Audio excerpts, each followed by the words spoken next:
Welcome here to Wake Up Call with Dan Tortora on WakeUpCallDT.com, your one-stop sports shop, and on MixLR.com/WakeUpCallDT. Proud to be here with you every Monday through Friday from 9 a.m.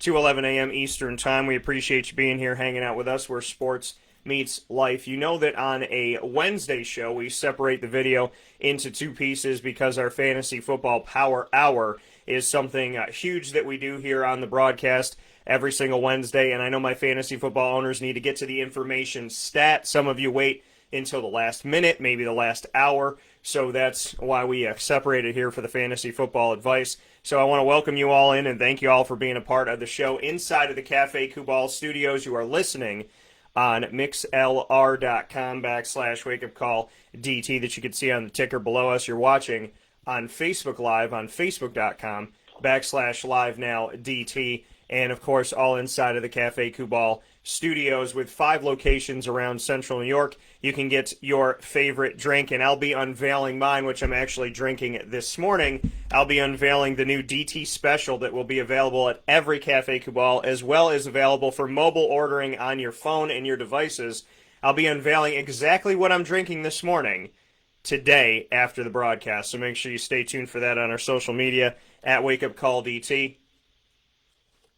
On Facebook, at CallDT on Twitter, and at WakeUpCall_DT on Instagram. We'll be unveiling that. But Cafe Kubal, 5 locations in Syracuse, as well as a mobile cafe out visiting neighborhoods near you today. And, of course, they have the local delivery. And if you live in Onondaga County, you do not have to pay a delivery fee if you have something brought to you from Cafe Kubal. Check it all out at cafekubal.com. You can also go to wakeupcalldt.com and go to the Central New York tab and click on Cafe Kubal. So very, very excited. And inside of MonPazPopcorn.com. So what's popping today? We'll start off the show as we always do on a Wednesday with the midweek Blitz. We're taking up the whole first hour with Julian Whigham.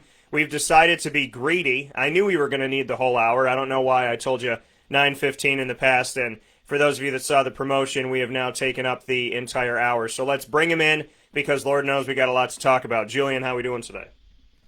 I'm good. Doing well, Dan. How are you?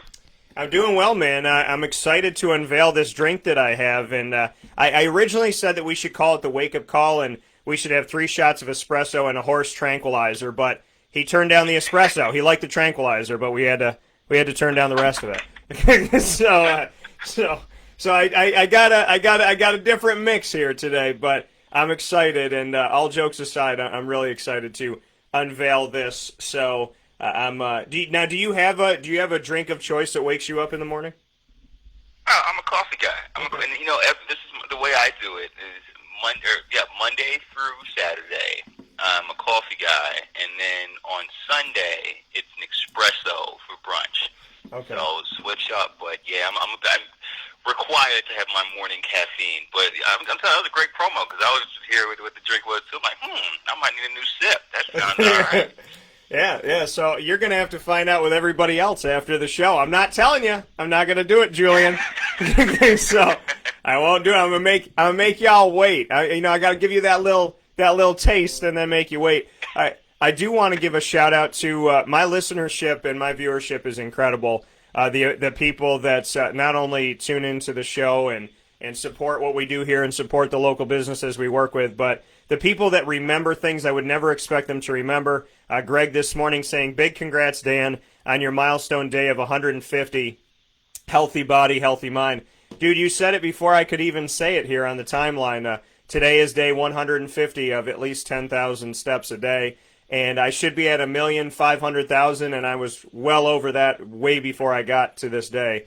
But big thanks to the listenership and the viewership for remembering day 150, and you got to announce it before I did. So, that's awesome. Julian said on the show here a few weeks ago that I could beat him in back pedals. I hope that's still true, Julian. Yeah, man. I'm out of shape. All I do is I'm out of shape, man. So you probably still could get me. I'm good for maybe a mild jog, but backpedaling, my hamstrings aren't for it anymore, man. I've lost all football ability, I'm sure, by this point. Day 150. Healthy body, healthy. What do you think about that? I made the decision to do this I can't even believe I'm sitting here saying 5 months ago. You and I have been friends for a while. What are your thoughts? Yeah, I remember you first telling me about this. I'm like, really? Like it just, I couldn't fathom the amount of steps that you were getting in, and I'm like, that's incredible, especially the consistency of 150, man. So I'm proud of you, if anything. So I'm like, dog, I can't, because I can't imagine myself doing that.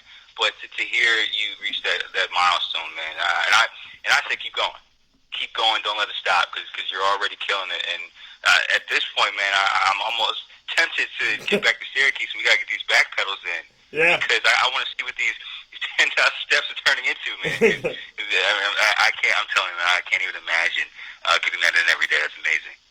Well, no, I appreciate you got beaches to walk on. I got to do it on concrete, but you know I'm doing what I can.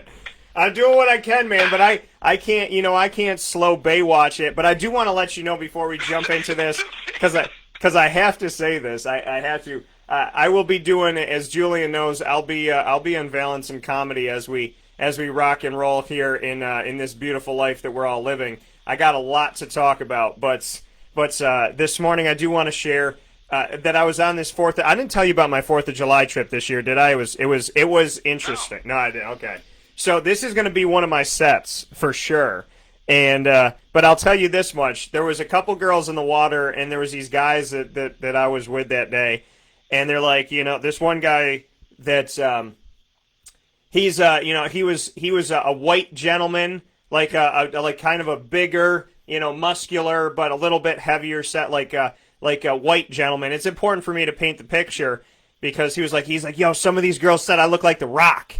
And I looked at him, I was like, you look like Buzz Lightyear. Like, what are you talking about? I mean, he was missing that one little Jerry curl, but he had that Buzz feel, and he was like, man, he's like, I'm the best wingman ever. So there's these two girls walking by. Ironically, they went to Florida State, and I had said earlier that very beautiful women go to Florida State. And I don't know what made me say it, but I said it.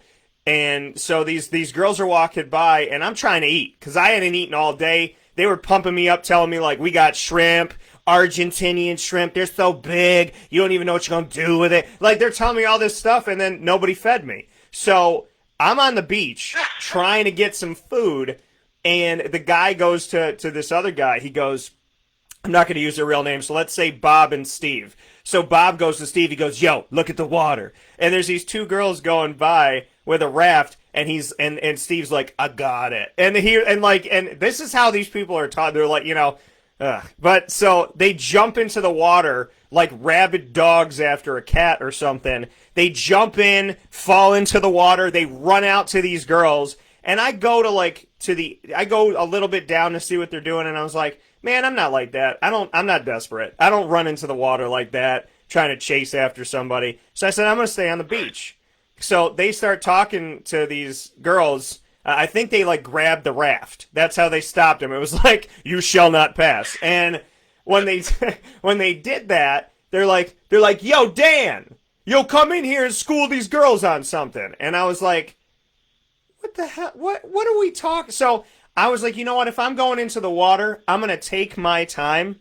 And so I was like, let me milk this because everybody's looking in my direction right now. So I said, I'm going to treat this like a Baywatch moment. So, from me to them probably would take a couple seconds. I took about 2 minutes. I walked into that water. My shirt was off. This is like in the beginning moments of 150 steps. And I'm walking into the water and I'm doing that Baywatch. I'm taking long strides, looking straight ahead. So I want to let you know that I did have my Baywatch moment at the Thousand Islands. I took my time getting into the water, so at least I had that moment. That's what it's all about. That's all that matters. Those are the moments that matter. Get a chance to finally show off all of that work when you get to the beach. So, Syracuse's offense is slow, and they're having their Baywatch moment. Will they be able to show off all their work eventually? Man, I'm less bullish on that idea just because of what we've seen so far. Yeah, I feel you. But yeah, man, it's clearly a work in progress, and hearing some of the things from Babers this week in terms of what kind of changes that they need to make. I mean, I'm happy that coaches understand this and they see it as well.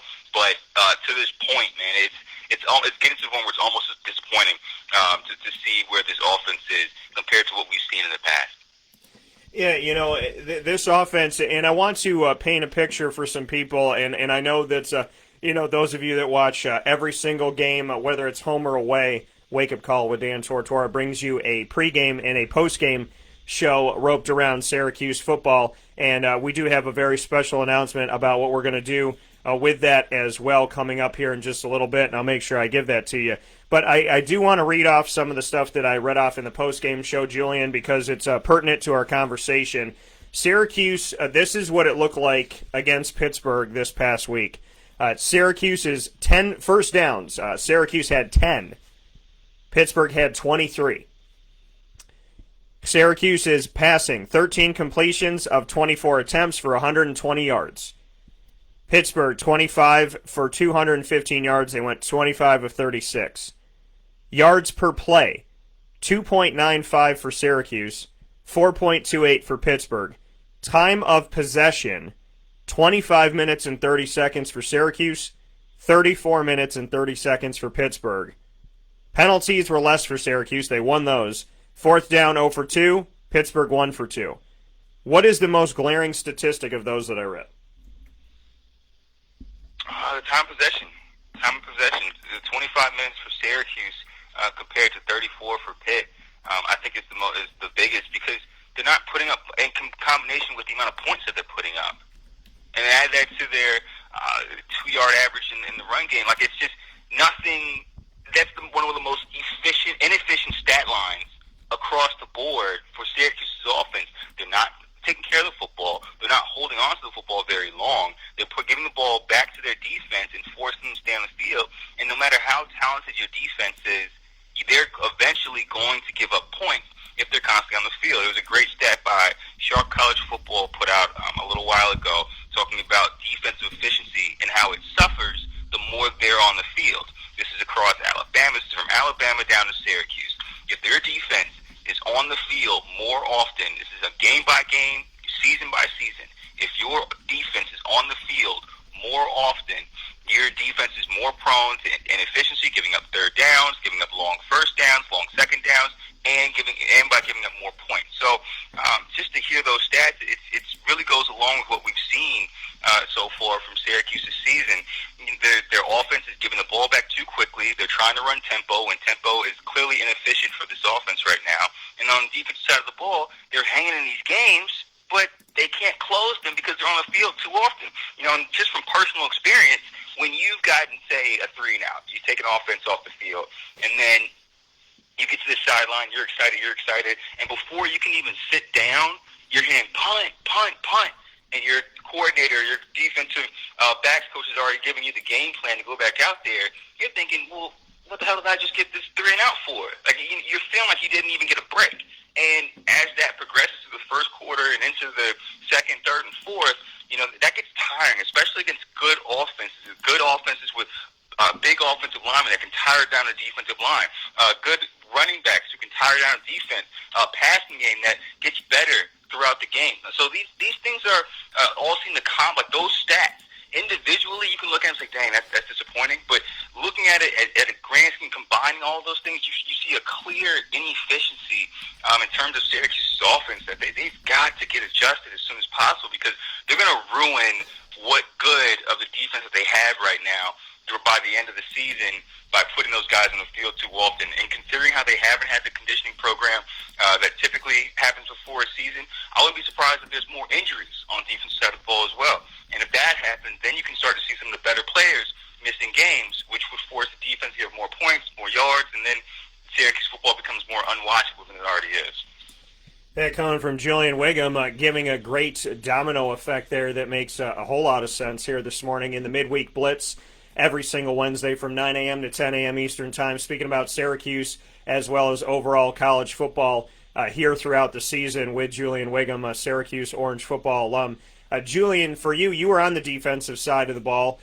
People that want to say, I know a lot of people are blaming the offense, but if somebody was to turn around and say, well, the defense gave up this and did this, this, and this, speak to me on fatigue. Speak to me on, when a defense can have a fantastic game, but because, like by the time, like you said, you go to sit down and you're hearing punt, punt, punt, you're getting back up again and whatnot.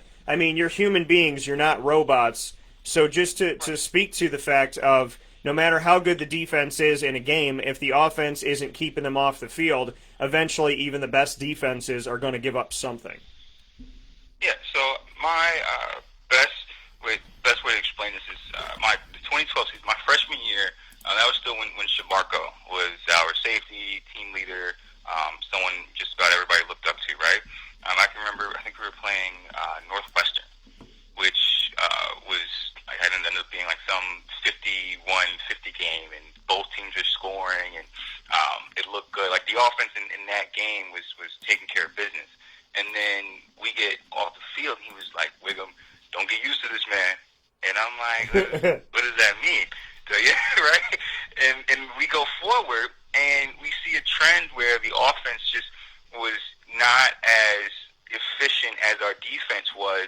And by the end of my campaign as a football player at Syracuse, there were a lot of games where, especially early on, like freshman, sophomore year, where you could see a box score saying 3-7-0-14 or 0-7-3-21 in the fourth quarter, right? And that means that you're having great defensive quarters up through those first three quarters.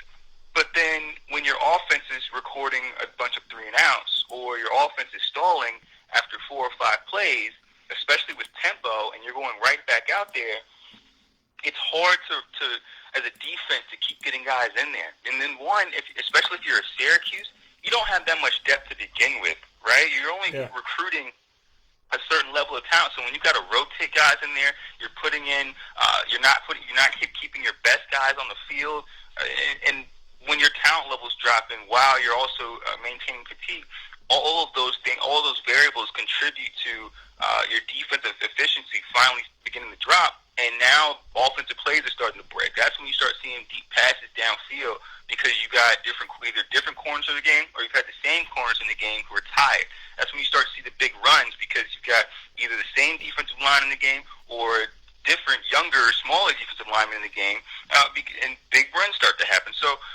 these things all go together, and as a player, it becomes frustrating when you know, as a defender, man, if we got some help, we could really shut these guys down,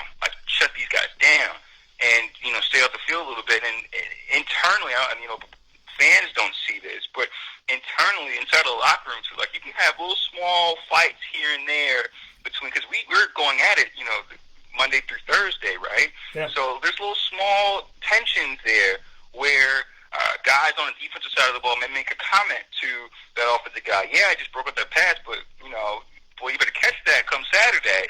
Yeah. There's a little bit of a confrontation part because whenever you're doing a group project, anyone can relate to this. Whenever you're doing a group project and you feel like half the group isn't doing anything, or you're doing your part, but the other part of the group isn't. That sows a little animosity. You start to look at not to interrupt you, but to say that when you're doing the group project in high school and you make it a point to do that group project and get lumped in with the girl that you're attracted to, and then you find out that she don't want to do anything with the project. I just want to throw that in there. Yeah, that's when you're like, shoot, this is a terrible idea. Why am I here? And let me get rid of this as soon as possible. But unfortunately, in football, you can't just get rid of your offense. So, it's one of those situations where you're really fighting to get that side of the ball correct, because as a defender, it can become very tiring. And then, we've got the technology and the statistics now to support that it really is the amount of snaps and the amount of time that a defense is on the field, the less efficient they become. And then, on the flip side of that, the more an offense is on the field, the more efficient they become. Obviously, more plays, more points, more yards, all of those things. But the defense on the other side of that is just getting constantly hit. So, there's a real domino effect here that we're seeing in terms of what's happening to, Syracuse's offense and how that's affecting Syracuse's defense late in games. So it's really interesting, but I think the most important thing, I'm going to keep saying until, I'm proven otherwise, but I think the most important thing for people to remember as they're watching Syracuse football, especially the defensive side of the ball, is that defense are always ahead of offenses in terms of simply making plays and in their initial efficiency, because their install is much smaller. It's always much smaller. You've only got 4 coverages. You've only got or X amount of coverages. You only got a certain amount of defensive stunts. You only got so many blitz packages, right? Versus the offense, there's layers to what they do. So the defense is out there to go out there and play a little bit faster because they're thinking less. And having a new coordinator, it seems like they have a very simple playbook that they're sticking to, and it's allowing them to play much faster than some of the offenses that are coming out in these games, between UNC and Pitt. So if Syracuse is consistent, that's something. This defense is great, but it's important to remember that they still very well, like, these are great teams they're playing, but they still may very well just be simply ahead of the offenses that they're playing because of the lack of preparation as well. So there's a lot of layers to this thing, but we're seeing a really interesting season in how these things can unfold in both units of the offense and the defense. Speaking here with Julian Whigham inside of the midweek Blitz every Wednesday, giving you our thoughts on the Syracuse as well as college football world as a whole as we get ready for what's coming up. This week, Syracuse is going to be home against Georgia Tech after spending 2 weeks on the road. The first one in Chapel Hill at North Carolina, the second one against rival Pittsburgh. You bring up a lot of great points, Julian, and I'm nodding my head on the other side of this, listening in to what you have to say here, and it makes a lot of sense.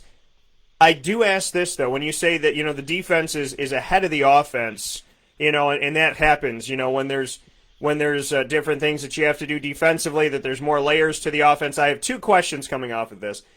Number one, how is the defense getting it together faster than the offense when Dino's had the same offense for 4 years going into 5, and Tony White came in and installed an entirely new defense in the 3-3-5?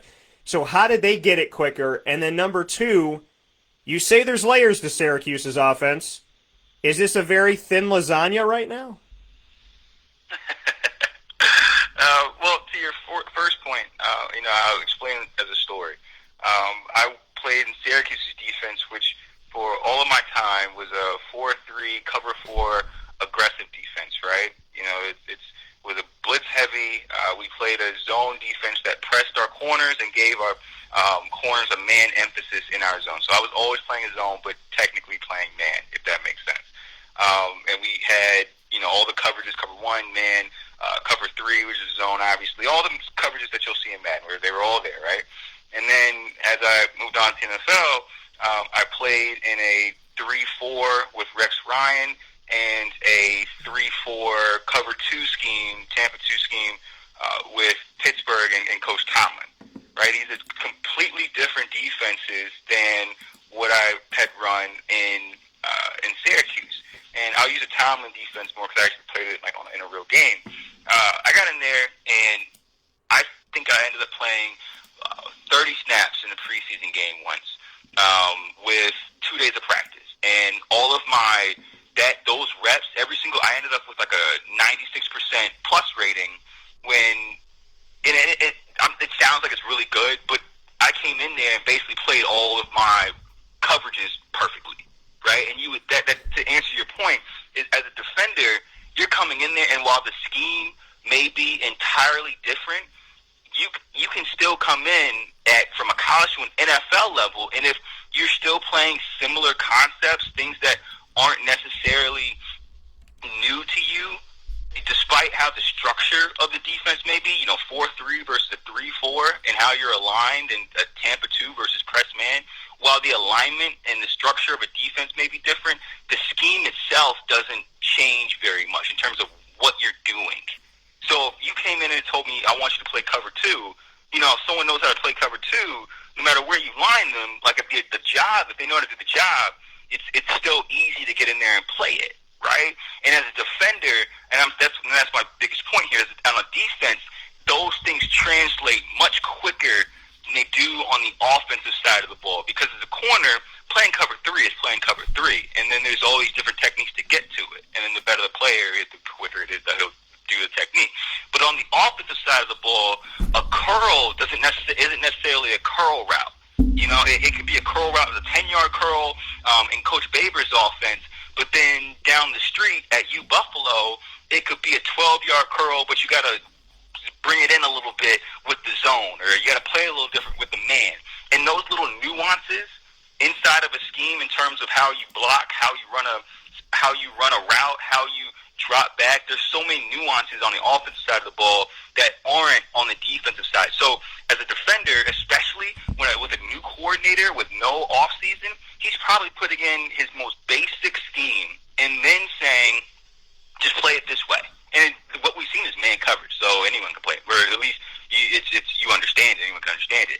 So like that's why, despite there being a new coordinator, you're still seeing a defense that's ahead of an offense. You're seeing it ahead of Coach Baber's offense. You're seeing it ahead of ranked offenses with more talent, right? So that's why we're seeing a defense play so well. And on the flip side of that, with the layers to an offense and it may being a little bit thinner than we would like to see, I mean, it's also important to think about. This is like just being a weirdo, thinking about what were the expectations for Syracuse's offense anyway, right?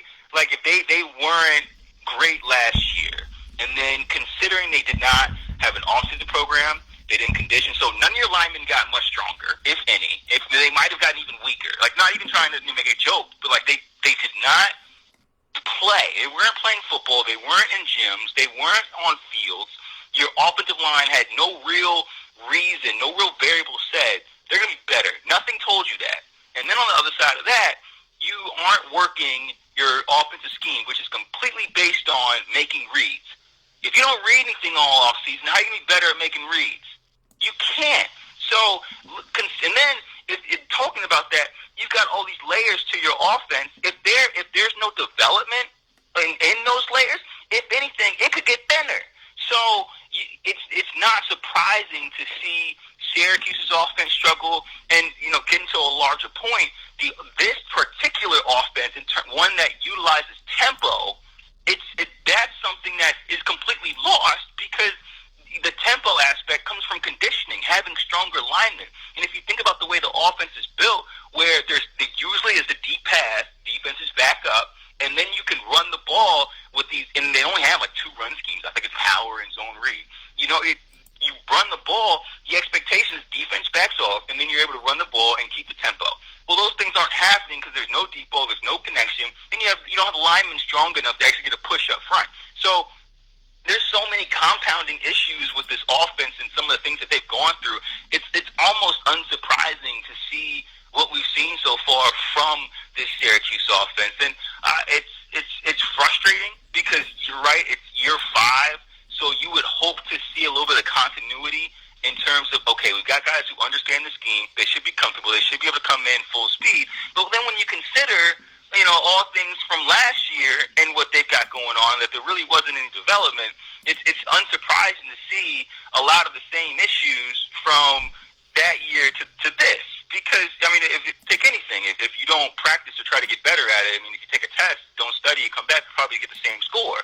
So it's one of those things where it's frustrating to watch, but it's really understandable to get why we're still seeing these things. So it's really on the coaches this year. They're learning on the fly, and it wouldn't be surprising to me to see a much different team, in week 8, 9, 10 than the one we're seeing now. And I mean, that's obviously across the football, but I think the disparity is going to be much greater than we typically see of a football team and how they grow during a year.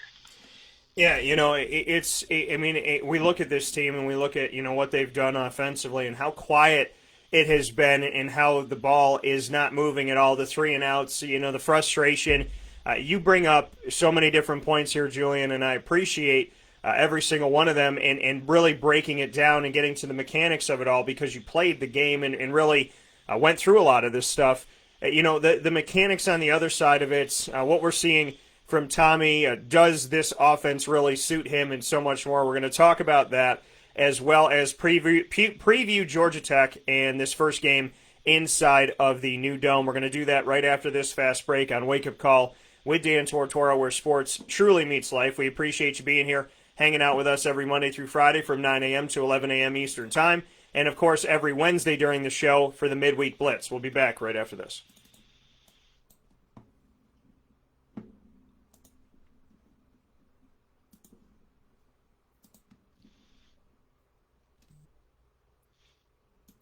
Carvel DeWitt. It's what happy tastes like. Do you know why? Because we make ice cream. Creamy, rich, flavorful ice cream. Not yogurt or iced milk like some of our competitors. Ice cream. Fresh, by hand, daily. For the calorie conscious, we have something new for you. Our new Carvelite. Same great flavor, creaminess, and texture of our regular ice cream with only 35 calories an ounce. So whether you want an ice cream cake, flying saucer, dasher, carvalanche, hard or soft ice cream, we will satisfy your craving with our fresh, handmade regular or new Carvelite ice cream. Carvel DeWitt. It's what happy tastes like.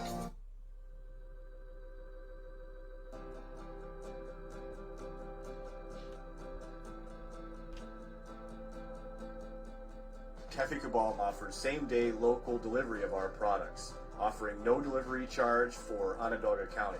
Shop cafecabal.com for fresh roasted coffee beans, cold brew, travel mugs, and all your essential Cafe Cabal needs. Cafe Cabal, coffee for the soul.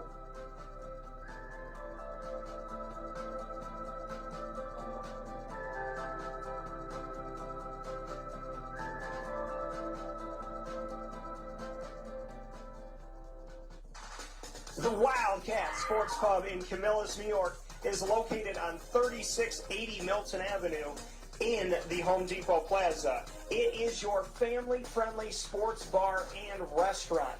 Folks, some sports bars aren't family-friendly. Some family-friendly restaurants are not sports bars. The Wildcat Sports Pub in Camillus, New York is proud to be both. It is that marriage that you've been looking for years. The Wildcat Sports Pub is your home base for your sports bar and restaurant needs, games for the kids, indoor and outdoor activities, and enough things on the menu to come back every single week and get to try something new. They're open Sundays from noon to 8 p.m., Monday through Wednesday, 11 a.m. to 11 p.m., and Thursday through Saturday from 11 a.m. to midnight. For reservations and party information, call 315-487-2222 for the Wildcat family-friendly sports pub and restaurant.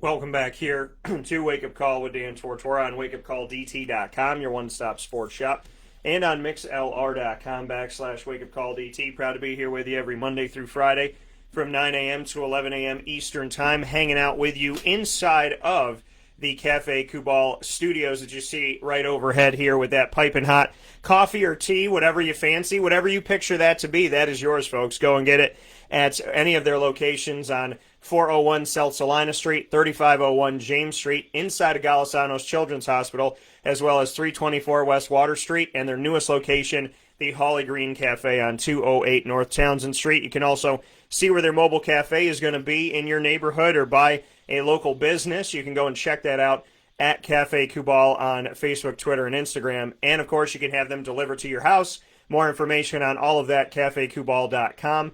And the Central New York tab, scroll down to Cafe Cabal on WakeUpCallDT.com. You'll find it there as well. We're inside of the midweek blitz with my guy Julian Whigham, who played for Syracuse at cornerback, giving us a fantastic analysis of a lot of different things that people might be asking questions about, or you may not even be asking questions about because maybe you're not thinking about something like this right now. And Julian, for all the expertise he has in playing the game, I appreciate it very much. It's time for us to look at a couple different things. Julian, you and I looked at Tommy DeVito last week. We put some film up here for people to see him at Don Bosco. Would it make sense, and I know that very rarely, if ever, does a coach admit that they're wrong, but would it make sense for them to slow down this offense that's already – the only thing that's moving fast about the offense is a 3-and-out. It's Orange is the new 3-and-out is how I see it.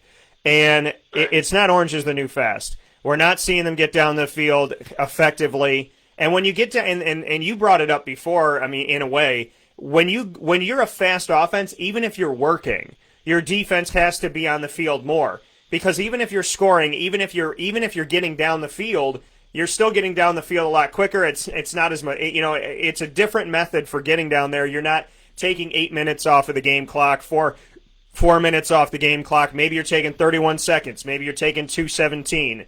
But your defense is still on the field. So even if Dino Babers' Orange is the New Fast offense was working, you're still demanding your defense to be on the field longer than an offense that's going to be very, kind of slow it down, get in the huddle, use the play clock, figure things out, call audibles at the line, have your wideouts spread out, have your running back right next to you, get in the shotgun, do this, that, whatever. So to me, would it serve Syracuse better now, having a strong defense for these first couple weeks, to slow it down, dare I say, play to Tommy DeVito's strengths, let him have the play fakes and the play actions and whatnot, put 3 to 4 wide receivers out, put the running back next to him, put him in the shotgun, let him survey. I think the last time Syracuse called an audible was when you were there. So wouldn't it make sense to do that with the personnel that they have now and slow the game down? I know it's Orange is the New Fast, yada, yada, yada, but I'm more than willing to throw out a slogan for a victory. And I feel like the Orange is the New Fast doesn't really work with this offense. And I could be crazy. What do you think? Yeah, no, I don't think that's a bad idea at all.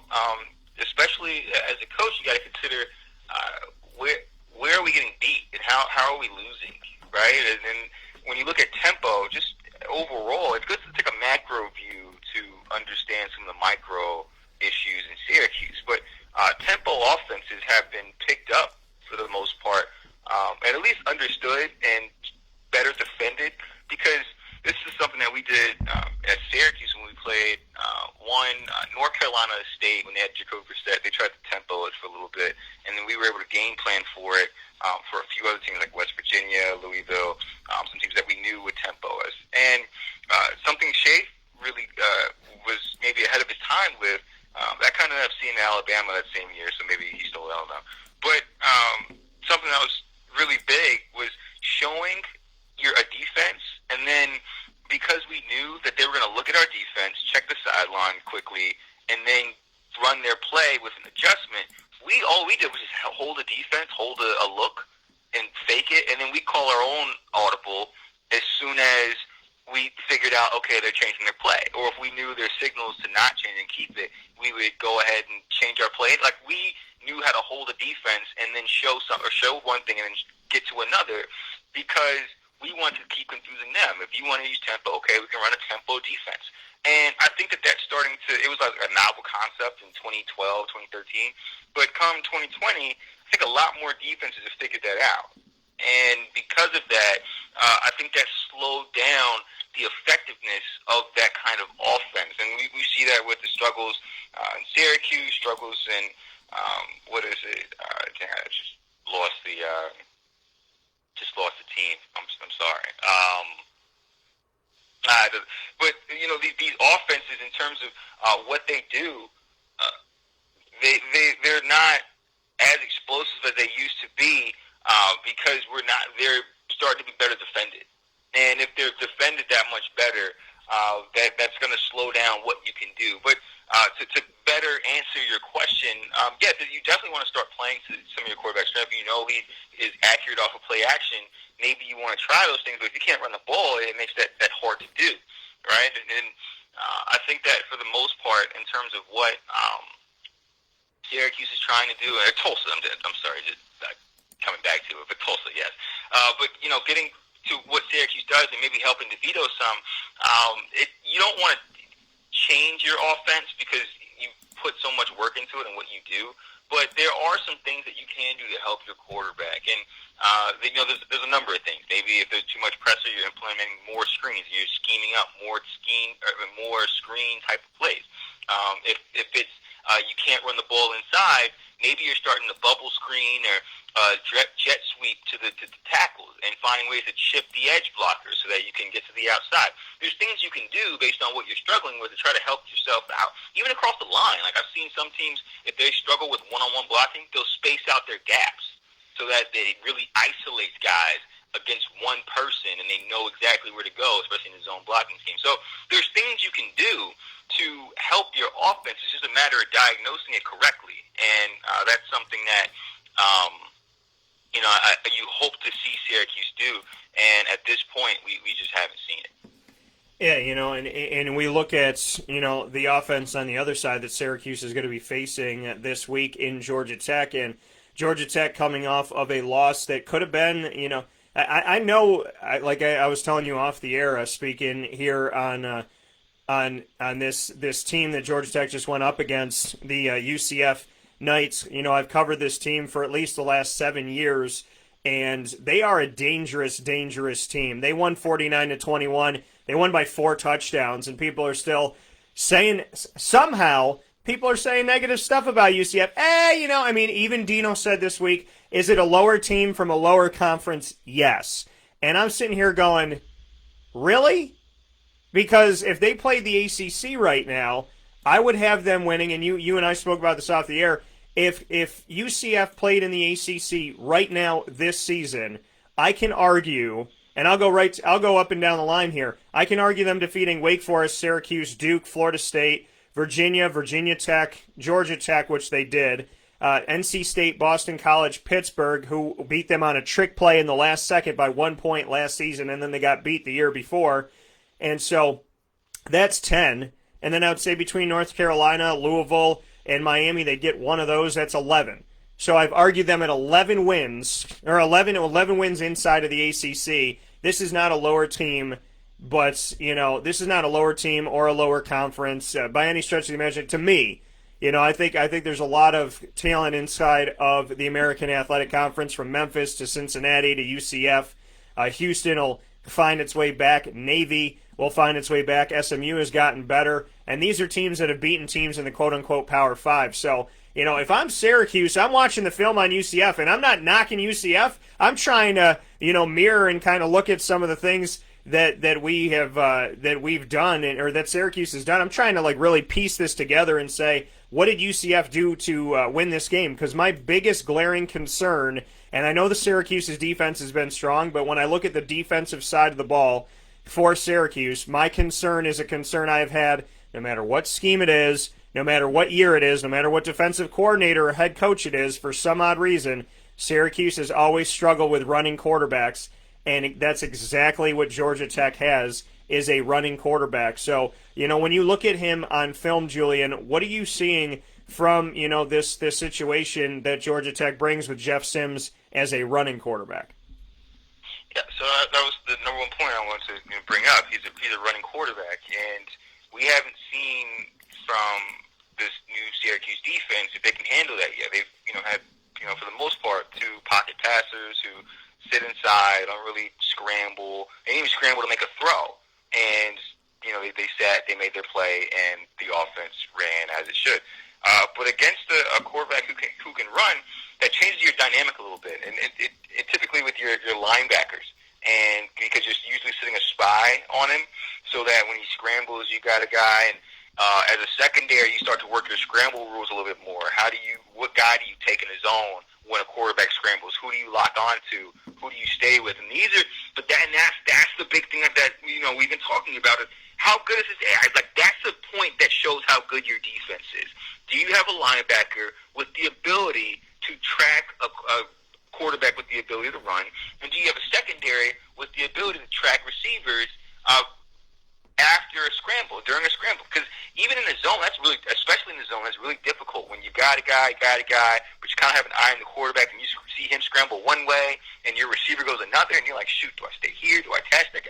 These are small things that just make a split-second decision on, but some guys, they can struggle with it. So this is where I think it really will stress Syracuse's defense and what they can do. What makes me feel a little bit better is this Syracuse's strength is their secondary, though. And that's typically what will help you in terms of stopping a quarterback who can scramble, because your chances are going to play a little bit more zone because you want more eyes on him. You don't want to play man because then he'll take off, and he can recognize that. But the other side of that is he's a freshman, and he may not recognize, the middle of the field's open because that linebacker's about to turn his back, and I can take off. They may still sit there not knowing that, and, as they get older, they recognize it. But him being a young guy, there's room to take advantage of these things. And as a 3-5, and the way that you can maneuver those back 8 players, on the defensive side of the ball, there's a lot of opportunities to mess with him and almost force him into running because he isn't sure about what he's seeing. And then you can kind of cage up on him and, get some hits. And the more you hit a quarterback, the less effective he becomes. So I worry because you're right. For whatever reason, Syracuse has struggled against rushing quarterbacks. I think that's just because there isn't that much speed. Typically, there isn't as much speed on the Syracuse defense as there may be in the top 10 or 25% of the ACC. Yeah. And when you have less speed across the board, it's difficult to stop someone who already has momentum going one way and can shake and make plays. But on the other side of that as well, you've got a new defense, and we don't really know these guys as well, especially in the linebacker core. We've got a relatively I'll say young. I don't think they're new defensive line. So these guys are, there's going to be chances, but yeah, I think you're right. This is something that's going to be novel to Syracuse's defense, and it's a matter of how they scheme this. But the thing that's giving me slight pause. He's a freshman, so there's opportunities. It's just a matter of not letting it go, and we see what happens with that, especially in case of Georgia Tech and what they were able to do at Florida State. So I expect him to get some yards here and there, but I don't expect him to have like 150-yard, Lamar Jackson kind of game. But I do expect him to be able to take some advantage just because of that team speed element that Syracuse's defense typically lacks. That coming from Julian Whigham, my co-host here for the Midweek Blitz. Julian, before I let you go, to kind of go off of that and look at some things here, Jeff Sims against a defense at UCF that does not, again, I want to state this over and over and over again, it seems like the cool thing to do, right? The cool kids aren't supporting UCF, so I'm not going to either, but I don't know anything about them. It seems like the normal thing to do is to hate on UCF. As soon as they lose a game, they've lost 4 games in 40 tries. They're 36-4. Within that time, they have taken down Auburn. Within that time, they've beaten teams inside of the Power 5. They beat that Auburn team that was the only team in the nation to defeat Alabama and Georgia, both teams of which played in the national championship that year in the college football playoff. So there's something to be said about UCF. And before that, with Blake Bortles in the Fiesta Bowl, they were supposed to get embarrassed by Baylor, and they embarrassed Baylor. So this is a team that, it seems like people just kind of cut and paste, right? They just go with the flow. People jump on the bandwagon of hating on UCF. But if you actually go back and watch UCF's game against Georgia Tech, if I'm Syracuse, I'm probably not going to look anywhere as good as UCF did against Georgia Tech. And so I'd really take some notes on what UCF did in this matchup. Now, because I think this is a good matchup to look at. Some people say, well, how do you look at a Pittsburgh-Austin Peay game and figure that out as Syracuse? Well, when you're looking at a UCF-Georgia Tech game, this is a good litmus test because UCF is a good team. UCF is a top 10 team. They're usually put in the top 15, and they can really hang with anybody. And if you go around the country, there's a few teams I think can take them down, the Alabamas and the Clemsons, but they'd love to play them. And like I said, the majority of the ACC would not want to play UCF, and hence why they don't. So when I look at this, and I look at this game that they had against Jeff Sims in Georgia Tech, he was only 50% in completion percentage at 18 of 36. Had some stuff batted down at the line of scrimmage. He threw 2 interceptions in the game. Now, he did rush for almost 100 yards at 82. He was 5.1 yards a carry. That, again, Julian and I circled that as an area of concern for Syracuse's defense. But this guy coming in as a 50% completion percentage last week. He had over 244 yards, but he did throw a couple picks. I would venture to say that looking at these numbers from this game, that Syracuse and what they've been able to do, they've gotten at least 1 interception in each of their first 2 games. I would imagine that their defense, the Andre Siscos, Mikel Jones, Trill Williams, there's going to be an interception or 2 off of Jeff Sims, and this is where the offense, once again, which they haven't done yet, will have to capitalize. But I think they're playing a quarterback that is going to not necessarily have the highest completion percentage, and he's going to make some mistakes. So I do think that, Syracuse going up against Jeff Sims, as much as he can run, there are some positives to look at, seeing what UCF did and what I think Syracuse's defense is capable of. Oh, 100%. I mean, if you're in Syracuse's secondary right now, I know me personally, I'd be excited for this game. If you ever see a quarterback throw twice as many picks as he's played games, you're thinking, okay, he's almost guaranteed to throw another one, right? So you're preparing a little bit harder that week, trying to understand the scheme so you can go ahead and get yourself one. But yeah, I agree 100%. Like I think this guy is almost guaranteed to give Syracuse a few opportunities. But what pains me, to my core, is Syracuse was +3 in the turnover margin, I think 2 weeks ago, and still lost the game. Yeah. So it's, you require your offense has to help you. I'm telling you, like this game, I'm not concerned about what Syracuse can do defensively, whether or not they are ahead of the offense and what they're doing, or if they're actually one of the better defenses in the ACC. Whichever is the case, I think it's a bit of both.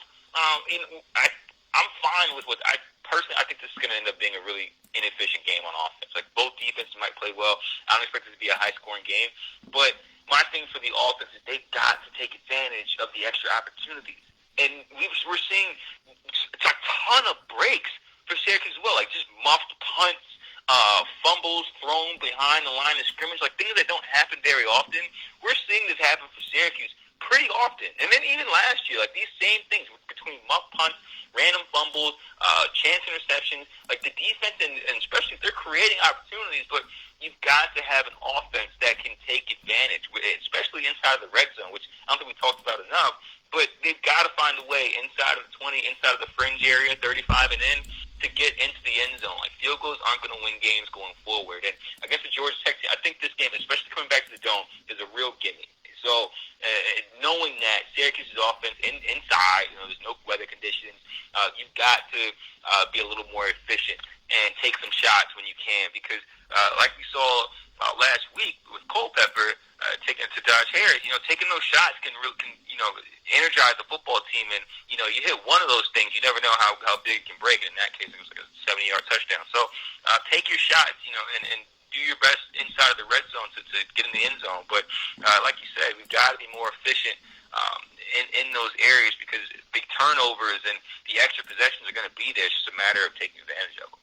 Yeah, and this is not a high-scoring team. Jeff Sims does not have, as we said, a great completion percentage. He didn't have that in Week 1 either. It was 23 of 34. He threw 1 touchdown and 2 interceptions against Florida State, 1 touchdown, 2 interceptions against UCF. So, you imagine that that's going to come up from here. So, really what it comes down to, it's not a high-scoring team. He makes mistakes. He throws picks, and his completion percentage isn't high. He trusts in his legs. He's been the number 1 rusher for the team in back-to-back weeks for Georgia Tech to open up the season. So we know that he's going to do that. If Syracuse can condense that, if the Josh Blacks and the Kingsley Jonathans of the world can lay down some legal hits and really, kind of shy him away from wanting to run, and Mikel Jones can do what he's doing, then the back end should be able to hang with Georgia Tech's receivers and get it done. It just really comes down to, I believe that the defense has a way to get this done. I believe the defense has done it against better teams this season. And, when I look at North Carolina and Pittsburgh, I'd put them above Georgia Tech as far as, my level of concern for Syracuse. But what it ultimately comes down to is exactly what you said, Julian. You're not going to win games on field goals. You're not going to win games hoping that the other team doesn't score. Eventually, Sims is going to score. And if this is another one of those games where the defense is on the field almost 10 minutes more than the offense for Syracuse, then yeah, it could be 7-6. It could be 13-10. And then the game could end 31-10. Because eventually, by wearing down the defense and not having the offense on the field that long, eventually Jeff Sims is going to do it. So I think this is the difference between the offense waking up a little bit and Jeff Sims having a career day. It's up to Syracuse's offense at this point. Yeah, I agree. They've got to find a way to get on the board, because you can't leave that defense on the field that long. And against a quarterback that can run as well, and you're requiring your defense to stretch itself even more and stretch itself on the perimeter with really unproven linebackers in terms of their tackling ability and their ability to cover sideline to sideline. Not saying they can't, but we just haven't seen it. You're asking more of your defense, and to do that, you're going to need more from your offense. Otherwise, we're going to start seeing larger and larger point disparities between Syracuse and their opponent, and it's only a matter of time if that isn't fixed. So you're really looking at taking a close eye at this offense, and if they're really taking measures to help themselves on that side of the ball, because if they aren't, it's like I said, becoming an unwatchable product that it's becoming disappointing to see. Yeah, I mean, it really just comes down to it. Offense has to wake up. I'm having flashbacks, Julian. I'm having flashbacks of moments, and I don't want to have that in the Dome. Not in the new Dome. The Vegas Raiders welcomed the New Orleans Saints and Drew Brees, and they won in their new arena. This is not a 100% new arena, but it's kind of a new arena, and Syracuse has to get a dub there. We're going to take one final step aside for a fast break. When we come back, Julian and I will give you our prediction for the Syracuse game, as well as we'll go around college football and give you our predictions right after this fast break where sports meets life on Wake Up Call with Dan Tortora.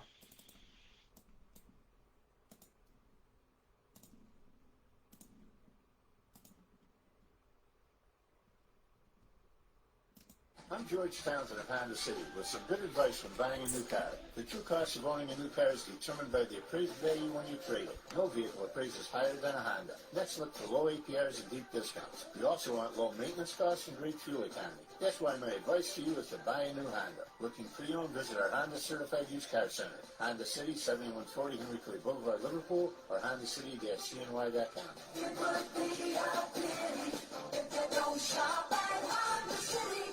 This is Jim Sikowski, owner-operator of Chick-fil-A Cicero, 7916 Brewerton Road in Cicero, right in front of the Home Depot.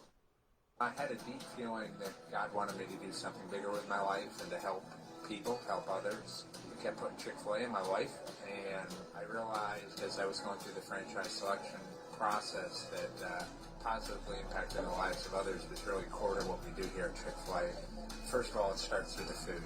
The food is brought in fresh daily, and we bring in local produce. We prepare to order in the kitchen. We hand bread our chicken. We hand spit our milkshakes. It's great food. It doesn't taste like fast food. I think the second thing is the way people feel when they come in a Chick-fil-A restaurant. It's different. We try to treat people with intentional kindness here, which is very different and deeper than good customer service. And so I think it feels remarkable for most people to come in a Chick-fil-A restaurant. And then lastly, the impact that we try to have in the community is very different. It's a big part of the expectation of every operator of a Chick-fil-A restaurant is that they're actively engaged in their community, they're a leader in the community, and they're making a difference. When they realize that what we're striving to do is to shine a little light in their life, that's a very, very different experience than you will have in any other quick service restaurant. And it's that remarkable experience that I think people will emotionally connect with.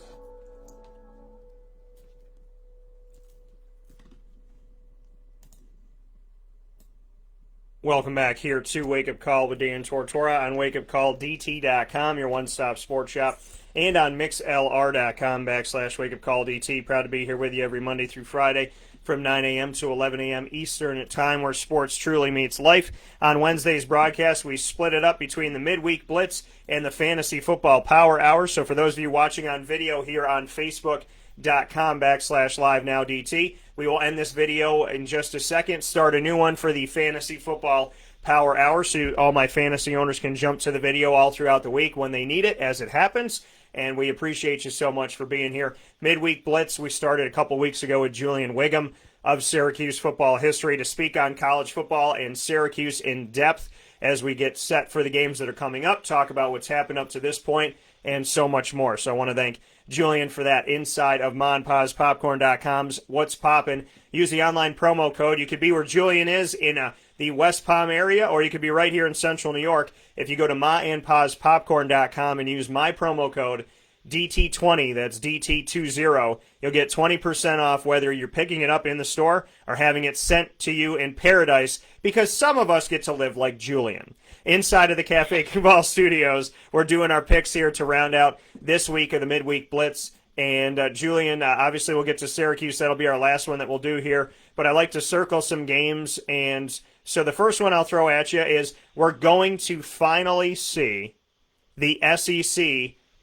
jump onto the field here. They're going to try and do it in a really big way. They're going to try and let people know exactly who they are and have some fun this week. They got some big games coming up.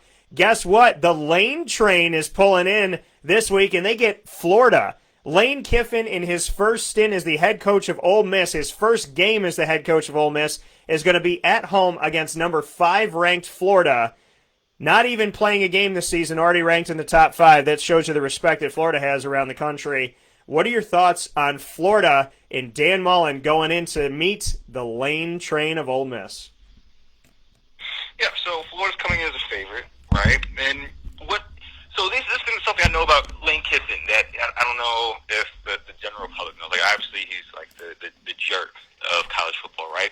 But internally, he came to visit Dwyer once, and this is my old high school down in Florida. He came to visit Dwyer when he was the head coach of Tennessee, and he gave us a speech, one telling players, it was actually pretty funny, your coaches are conditioning you all wrong.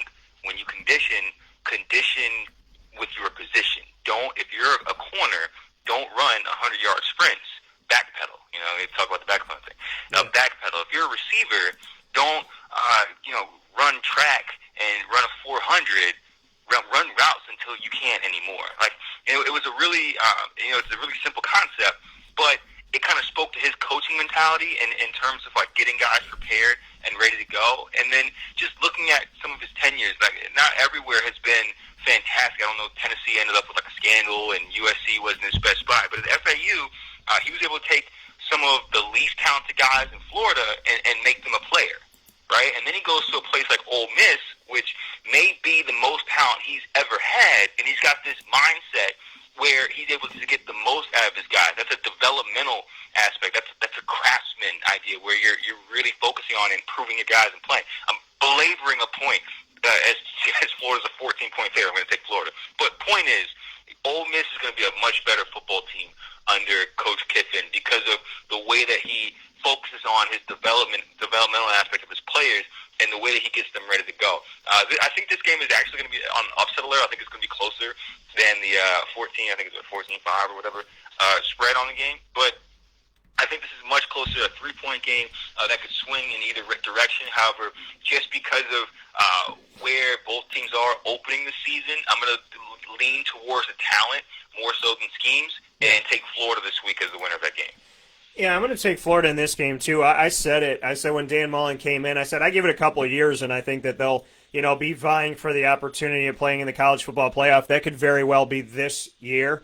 So I'm going to take Florida in this, but I do agree with you. I think the lane train at Ole Miss is going to be a little bit of a danger zone for some people. They're not going to be ready for it, and I think that he'll have this team in a better footing. I think he'll have them in the top 25 eventually, and I think he's going to cause some disruption in the SEC that Ole Miss, I'm sure, is more than ready for. Kentucky and Auburn will play each other. They both come into the season ranked in the top 25. Kentucky at 23, Auburn at 8. Auburn, they're high on it. Obviously, the voting as far as the coaches poll and the Associated Press, they're excited about Auburn this year. Auburn is a team you can never count out. They're up, they're down, but they're not usually, in my opinion, in these last few years, down for long. What do you think about Auburn at home against Kentucky? Yeah, so what I know about Kentucky, again, this is really bad. I keep referring back to high school for this commentary. But there's a kid, Cedric Dort. He's part of Kentucky's secondary. He's going to end up being a top pick out of that group. He's I think a top 3 or top 5 corner.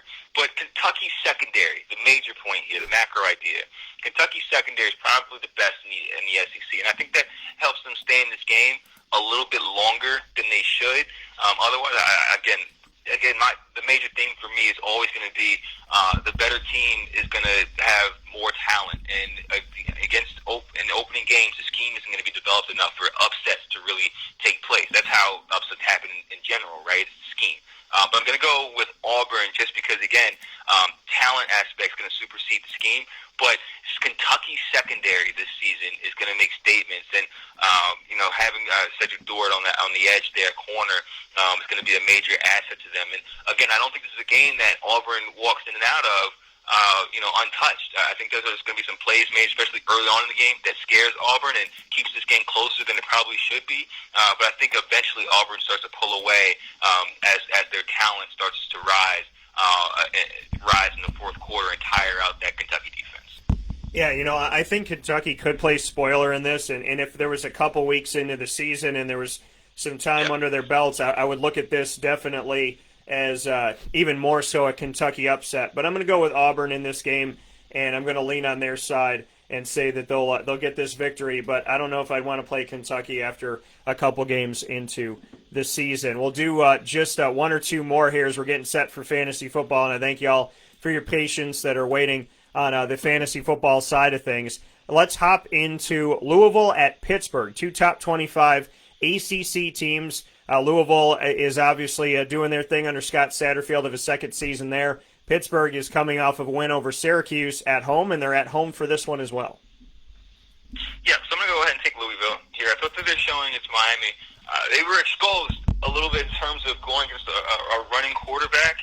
What Miami was due down there was kind of lined up with how we picked the game.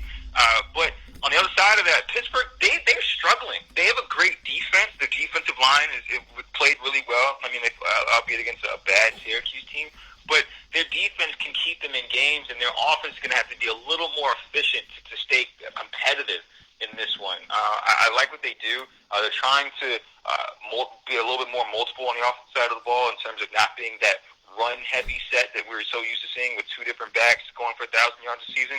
They're trying to open things up and get themselves going that way, but they're not scoring at the clip that we're expecting them to. They struggled to put the ball in the end zone last year. We're still seeing some of those tendencies this year, and I think that holds them back from keeping this game close. So I'm going to go – I like Louisville in this one. Yeah, I'm going to go with Louisville in this because Pittsburgh gave Syracuse every opportunity to win the game. If they do that for Louisville, Louisville is going to score 30 to 40 points on them. You can't be doing what Pittsburgh did, 2 missed field goals, a botched field goal attempt, the mistakes that they made, the takeaways Syracuse had. Louisville's coming in there licking their chops at seeing what Syracuse did not capitalize on in the game against Pittsburgh. I'm picking Louisville. Final game brings us to Georgia Tech at Syracuse. It's a new dome, it's a new ceiling, it's a new skylight, and they allegedly said there's air conditioning in the dome right now, which I'm like, oh my God, air conditioning? No way! You know what I mean? Like, I am so ready. A dome that was named after a company that creates air conditioning systems in Carrier, and the irony of not having air conditioning in the dome. So if I go in the dome and it gets a little toasty and they turn that AC on, you know, I'm gonna feel like it's my birthday. So what do you think about this one, Julian? Georgia Tech at Syracuse.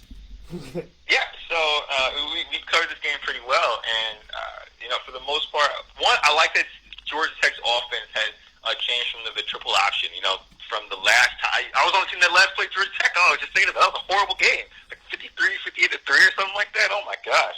So I'm picking Syracuse. Oh wow, that's what just came to me. Georgia Tech blew us out in 2013. That might have been my least favorite game ever because they didn't throw the ball, and then we couldn't stop it because we tried this stupid scheme that the coaches never practiced, and then they just tried to put it in that week. I'm like, it was a terrible idea. They blew us out. So I want Syracuse. This is just pure fan. I'm not even an analyst anymore. I want Syracuse to win because of that. I can't believe I missed that all this entire hour. But yeah, we got blown out because of that, and I'm really hoping that Syracuse finds a way to win this football game just for the revenge aspect, because that was a horrible football game. It was rainy. I hated it down there, and I also hope that Syracuse does find a way to punch them, because Georgia Tech's going to give them some opportunities here and there. It's just going to be a matter of Syracuse offense taking advantage and being a little more efficient in the red zone. So I'm taking Syracuse this week. One, because I do think that being home in the dome with no conditions is going to help their offense. And two, because I genuinely still feel the pain of losing by 50 points. And I can't even, it still pains me to this day. So, yeah, I like Syracuse in this one from a revenge aspect, and there should be more opportunities for Syracuse's offense this week. And crazy to go back and look at, and I'm sorry in advance, Julian. I didn't do this to you. Remember that. This was not me. This was Georgia Tech in the triple option. But to look at the numbers, 67 rushes, 394 yards rushing, 5.9 yards a carry, 7 rushing touchdowns. About 345 people ran the ball for Georgia Tech. And their passing, they attempted 5 passes in the game, completed 3 of them. Vadley was 3 of 3 for 88 yards and a touchdown.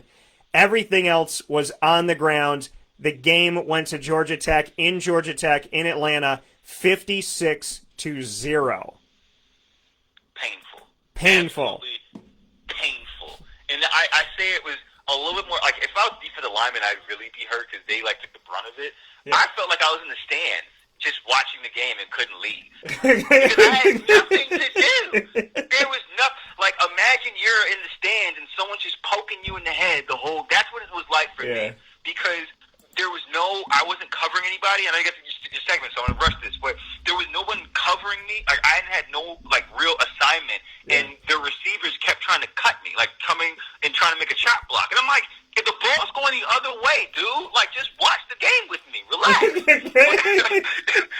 Watch the game. Like we had nothing to do. Me and like we were just joking like the whole time. Like I was actually laughing with receivers because I knew we had nothing to do. I'm like, you're not running a route, and he would just smile.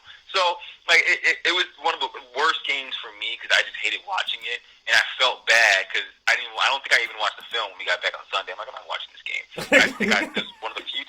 Yeah, it was one of the few times I actually like either slept or was on my phone during a like the defensive back meeting. I'm like, there's nothing to learn from this. We didn't do anything. B-Reg gave up a touchdown. I'm like, come on, cuz. Like, we were in 3. We were in cover 3.